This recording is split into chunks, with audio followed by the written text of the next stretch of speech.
কালকে আমার একটা বন্ধু আমাকে করছিল,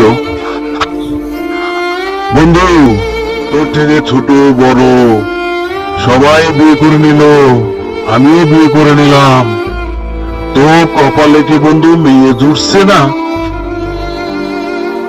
তখন আমি আমার বন্ধুকে বললাম, আরে ওই বন্ধু, নকরানি তো যখন তখন নিয়ে আসা যায়, রানীকে নয়। আর রানীকে পেতে হলে নিজেকে রাজা বানাতে হবে, নিজেকে রাজার মতো তৈরি করতে হবে। আর আমি তো এখন রাজা নই, আমি এখন ফকির। যেদিন নিজেকে রাজা বানাতে পারবো, রানীর জন্য রাজমহল বানাবো, রানীকে আনার জন্য, সেদিন রানীকে নিয়ে আসবো, নকরানীকে নয়, বুঝলি?